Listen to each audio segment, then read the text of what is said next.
Hello guys, island top 20 question जो आपके exam के व्यू से बहुत ही इंपॉर्टेंट होने वाली है। वीडियो में बने रहिएगा, वीडियो को अंत तक देखिएगा। अगर आप नए हैं तो चैनल को सब्सक्राइब जरूर कर लीजिएगा। चलते हैं दोस्तों क्वेश्चन नंबर 1 की ओर। आपका पहला क्वेश्चन हो जाएगा कि मानव शरीर में यूरिया का निर्माण किस अंग से होता है। तो यह देखिएगा दोस्तों, यूरिया का जो निर्माण होता है, ठीक है, वो आपका यकृत में होता है, यानी कि ऑप्शन नंबर बी आपका करेक्ट आंसर हो जाएगा। नेक्स्ट क्वेश्चन दोस्तों कहता है कि डीएनए की द्विसर्पिल संरचना का प्रस्ताव किसने दिया था, आपको बताना है। तो याद रखना है कि जो द्विसर्पिल संरचना का जो प्रस्ताव दिया था दोस्तों, वह किसने दिया था, तो वाटसन और क्रिक ने दिया था, यानी कि ऑप्शन नंबर बी आपका करेक्ट आंसर हो जाएगा। नेक्स्ट क्वेश्चन दोस्तों कहता है कि मानव रक्त का पीएच मान लगभग कितना होता है, आपको बताना है।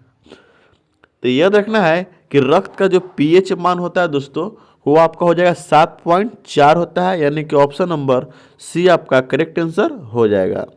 नेक्स्ट क्वेश्चन दोस्तों कहता है कि कौन सा हार्मोन आपातकालीन हार्मोन कहलाता है, ठीक है। तो याद रखना है कि आपातकालीन जो हार्मोन है दोस्तों, वह एंड्रेनालिन को कहा जाता है, यानी कि ऑप्शन नंबर सी आपका करेक्ट आंसर हो जाएगा। अगला क्वेश्चन दोस्तों कहता है कि प्रकाश संश्लेषण की प्रक्रिया कहाँ होती है, यानी कि लाइट रिएक्शन कहाँ होती है दोस्तों, आपको बताना है, ठीक है।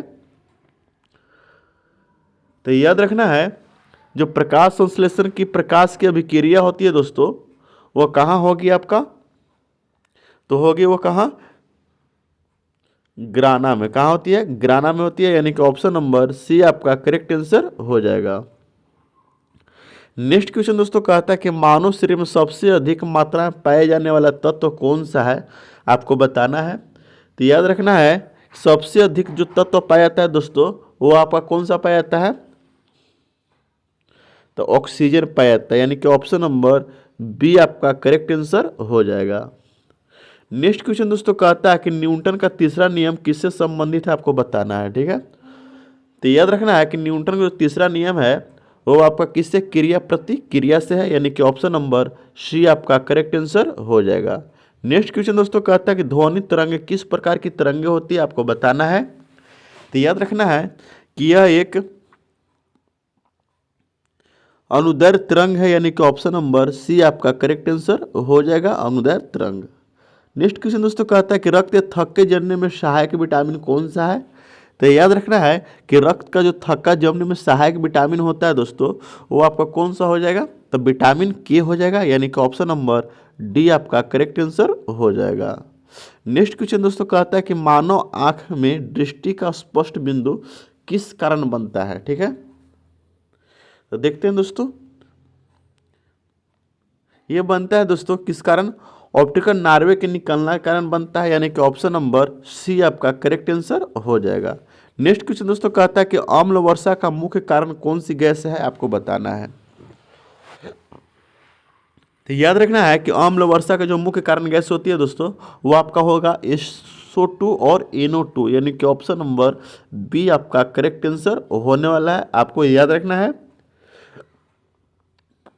अगला क्वेश्चन है दोस्तों, मानव शरीर में आरबीसी का औसत जीवन काल जो होता है कितना होता है, आपको बताना है। देखिए, आरबीसी का जो औसत जीवन काल दोस्तों, वो 120 दिन होता है, यानी कि ऑप्शन नंबर सी आपका करेक्ट आंसर हो जाएगा।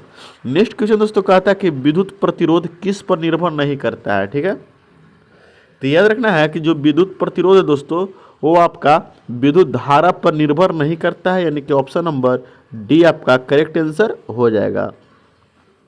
नेक्स्ट क्वेश्चन कहता है कि सबसे अधिक ऊर्जा किस विकिरण में होती है, आपको बताना है, ठीक है।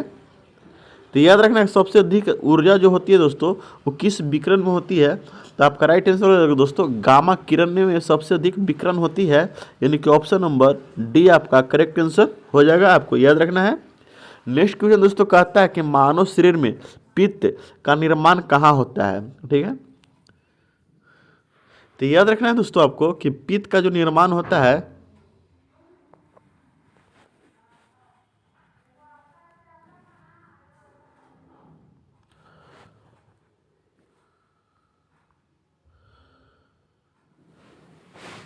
पित्त का जो निर्माण होता है दोस्तों वो कहाँ होता है, यकृत में होता है, यानी कि ऑप्शन नंबर बी आपका करेक्ट आंसर हो जाएगा।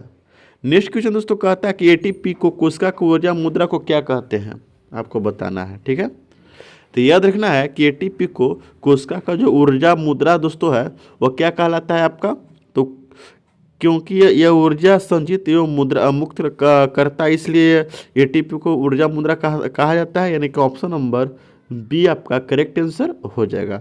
नेक्स्ट क्वेश्चन दोस्तों कहता है कि ओम का नियम किससे संबंधित है, आपको बताना है। तो याद रखना है ओम का जो नियम है दोस्तों वो आपका विद्युत धारा से संबंधित है, यानी कि ऑप्शन नंबर सी आपका करेक्ट आंसर हो जाएगा। नेक्स्ट क्वेश्चन दोस्तों कहता है कि प्रकाश का अपवर्तन किस कारण होता है, आपको बताना है। ठीक है, तो याद रखना है कि प्रकाश का जो अपवर्तन होता है दोस्तों वो किस कारण होगा आपका, तो हो जाएगा दोस्तों वेग बदलने से होता है, यानी कि ऑप्शन नंबर सी आपका करेक्ट आंसर हो जाएगा। 19 नंबर क्वेश्चन कहता है कि मानव शरीर में सबसे अधिक ऊर्जा किस पोषक तत्व से मिलती है, तो याद रखना है सबसे अधिक ऊर्जा जो मिलती है दोस्तों वसा से मिलती है, यानी कि ऑप्शन नंबर सी आपका करेक्ट आंसर हो जाएगा। नेक्स्ट क्वेश्चन दोस्तों कहता है कार्बन की संयोजकता कितनी होती है, तो याद रखना है जो कार्बन की जो संयोजकता होती है दोस्तों वो 4 होती है, यानी कि ऑप्शन नंबर सी आपका करेक्ट आंसर हो जाएगा। मिलते हैं दोस्तों नेक्स्ट वीडियो में, तब तक के लिए देखते रहिए।